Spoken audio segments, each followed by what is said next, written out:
PHC രണ്ടാം വർഷത്തിൽ ED എന്ന വിഷയത്തിൽ നാലാമത്തെ പാഠമായ പ്രോജക്റ്റ് അപ്രൈസൽ ആൻഡ് റിപ്പോർട്ടിൽ വരുന്ന ഒരു ഭാഗമാണ് നെറ്റ് പ്രസൻറ്റ് വാല്യൂ കാൽക്കുലേഷൻ. കാൽക്കുലേഷനിലേക്ക് കടക്കുന്നതിന് മുമ്പ് എന്താണ് നെറ്റ് പ്രസൻറ്റ് വാല്യൂ എന്നുള്ളത് നമുക്കൊന്ന് മനസ്സിലാക്കാം.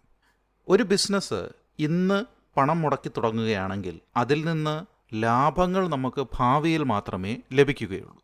നമുക്കറിയാം, ഇന്നത്തെ രൂപയുടെ മൂല്യമല്ല ഭാവിയിലുള്ള രൂപയുടെ മൂല്യം. അപ്പോൾ പണത്തിൻ്റെ മൂല്യത്തിലുള്ള ഈ വ്യത്യാസം കണക്കിലെടുത്തുകൊണ്ട് ഇന്ന് പണം മുടക്കി തുടങ്ങുന്ന ബിസിനസ് ഭാവിയിൽ പണം തിരിച്ചു തരുമ്പോൾ ആ ഭാവിയിൽ തരുന്ന പണത്തിൻ്റെ മൂല്യത്തിനെ ഇന്നത്തെ മൂല്യത്തിലേക്ക് കൺവേർട്ട് ചെയ്തുകൊണ്ട് മാറ്റിക്കൊണ്ട് ഒരു കമ്പാരിസൺ നടത്തിക്കൊണ്ട് ബിസിനസ് തുടങ്ങണമോ വേണ്ടയോ, ഇതിൽ പൈസ നിക്ഷേപിക്കാമോ വേണ്ടയോ എന്ന തീരുമാനമെടുക്കാൻ നമ്മളെ സഹായിക്കുന്ന ഒരു ഉപകരണമാണ് net present value. Net present value കണ്ടുപിടിക്കാൻ ഒരു ഫോർമുലയുണ്ട്. ആ ഫോർമുലയാണ് സ്ക്രീനിൽ കൊടുത്തിട്ടുള്ളത്. Present value of cash inflow എന്ന് പറഞ്ഞാൽ ഭാവിയിൽ ലഭിക്കുന്ന വരുമാനത്തിൻ്റെ ഇന്നത്തെ പണത്തിൻ്റെ മൂല്യത്തിലേക്ക് കൺവേർട്ട് ചെയ്യുന്നത്. Present value of cash outflow എന്ന് പറഞ്ഞാൽ ഇന്ന് ബിസിനസ്സിന് വേണ്ടി മുടക്കുന്ന പണം.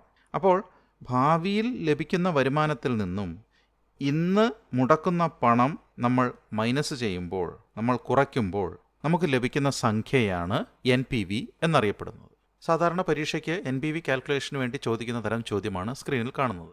A project has the following details. Find NPV of the project. Initial investment ₹15,000. Initial investment എന്ന് പറയുന്നതാണ് present value of cash outflow. അതായത് ഇന്ന് ബിസിനസ് തുടങ്ങുമ്പോൾ മുടക്കുന്ന പണം, അതാണ് present value of cash outflow. ഈ ചോദ്യത്തിൽ 15,000 രൂപ, 15,000 rupees ആണ് present value of cash outflow. Estimated life 5 years. Profits for 5 years. ഇവിടെ തന്നിട്ടുള്ളത് വരുന്ന 5 വർഷത്തേക്ക്, ഭാവിയിലെ 5 വർഷത്തേക്ക് ഉള്ള വരുമാനമാണ്.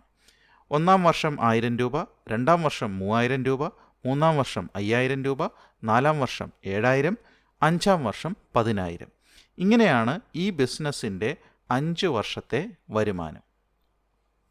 അടുത്തതായിട്ട് നമുക്ക് തന്നിട്ടുള്ളൊരു വിവരം, present value of ₹1 at 10% discount rate for the next 5 years. 0.909 ഒന്നാം വർഷം, 0.826 രണ്ടാം വർഷം, 0.751 മൂന്നാം വർഷം, 0.683 നാലാം വർഷം, 0.621 അഞ്ചാം വർഷം. ഇത് ഒന്നാം വർഷത്തെ വരുമാനം, ഇത് രണ്ടാം വർഷത്തിലെ വരുമാനം, ഇത് മൂന്നാം വർഷത്തെ വരുമാനം, ഇത് നാലാം വർഷം, ഇത് അഞ്ചാം വർഷം. ഇതിൻ്റെ താഴെ തന്നിട്ടുള്ള വിവരമാണ് ഡിസ്കൗണ്ട് റേറ്റ്. ഇത് ഭാവിയിലെ 1 രൂപയുടെ ഇന്നത്തെ മൂല്യമാണ്. ഇത് ഒന്നാം വർഷം, ഇത് രണ്ടാം വർഷം, ഇത് മൂന്നാം വർഷം, ഇത് നാലാം വർഷം, ഇത് അഞ്ചാം വർഷം.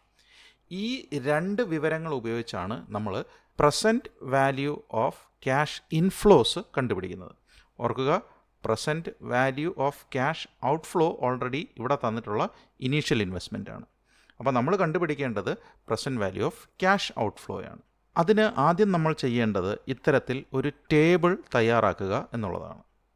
ഈ ടേബിളിന് 4 കോളങ്ങളുണ്ട്. ഒന്നാമത്തെ കോളം ഇയർ, രണ്ടാമത്തെ കോളം ക്യാഷ് ഇൻഫ്ലോ, മൂന്നാമത്തെ കോളം പ്രസൻറ്റ് വാല്യൂ, നാലാമത്തെ column present value of cash inflow. ഏറ്റവും അവസാനം ഈ നാലാമത്തെ കോളത്തിനെ ടോട്ടൽ ചെയ്ത് present value of cash inflow total നമ്മൾ കണ്ടുപിടിക്കുന്നു. NPV കണ്ടുപിടിക്കുന്നതിനായി ഈ പ്രസൻറ്റ് വാല്യൂ ഓഫ് ക്യാഷ് ഇൻഫ്ലോയുടെ ടോട്ടലിൽ നിന്നും present value of cash outflow കുറയ്ക്കുന്നു. അപ്പോൾ എങ്ങനെയാണ് ഈ ടേബിൾ തയ്യാറാക്കുന്നതെന്ന് നമുക്കൊന്ന് നോക്കാം. ഇയറിൻ്റെ കോളത്തിൽ 1 മുതൽ 5 വരെ നമ്പർ എഴുതുന്നു. ഒന്നാം വർഷത്തിലെ ക്യാഷ് ഇൻഫ്ലോ ചോദ്യത്തിൽ തന്നിട്ടുണ്ട് 1000 രൂപ. രണ്ടാം വർഷത്തെ ക്യാഷ് ഇൻഫ്ലോ 3000 രൂപ.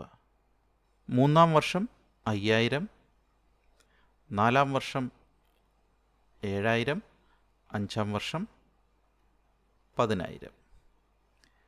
ഇനി പ്രസൻറ്റ് വാല്യൂ ആണ് ഇവിടെ തന്നിട്ടുള്ളത്. അപ്പോൾ 1 മുതൽ 5 വരെയുള്ള വർഷങ്ങളിലെ പ്രസൻറ്റ് വാല്യൂ നമ്മൾ എടുത്തെഴുതുന്നു. 0.909, 0.826, 0.751, 0.683, 0.621. ഇനി ഈ column present value of cash inflow എങ്ങനെ കണ്ടുപിടിക്കും? വളരെ എളുപ്പമാണ്. Cash inflow multiplied by present value. അപ്പോൾ ഒന്നാം വർഷം 1000 ഇൻറ്റു 0.909 കാൽക്കുലേറ്ററിൽ ചെയ്യുമ്പോൾ നമുക്ക് 909 എന്ന് കിട്ടുന്നു. രണ്ടാം വർഷം 3000 ഇൻറ്റു 0.826 കാൽക്കുലേറ്ററിൽ ചെയ്യുമ്പോൾ നമുക്ക് 2478 എന്ന് കിട്ടുന്നു. മൂന്നാം വർഷം 5000 ഇൻറ്റു 0.751 കാൽക്കുലേറ്ററിൽ ചെയ്യുമ്പോൾ 3755 എന്ന് കിട്ടുന്നു. നാലാം വർഷം 7000 ഇൻറ്റു 0.683 കാൽക്കുലേറ്ററിൽ ചെയ്യുമ്പോൾ 4781 എന്ന് കിട്ടുന്നു. അഞ്ചാം വർഷം 10000 ഇൻറ്റു 0.621 6210 എന്ന് കിട്ടുന്നു. ഇനി ഇതെല്ലാം ആഡ് ചെയ്യുമ്പോൾ 18133 എന്ന് കിട്ടുന്നു. അപ്പോൾ PVCI എന്ന് പറയുന്നത് 18133. ഇനി നമുക്ക് NPV ഫോർമുല എഴുതാം. NPV equals present value of cash inflow minus present value of cash outflow. Present value of cash inflow 18133 ആണ്. അതിൽ നിന്നും present value of cash outflow 15000 രൂപയാണ്. കുറയ്ക്കുമ്പോൾ നമുക്ക് ഉത്തരം കിട്ടുന്നു 3133. ഇതാണ് NPV.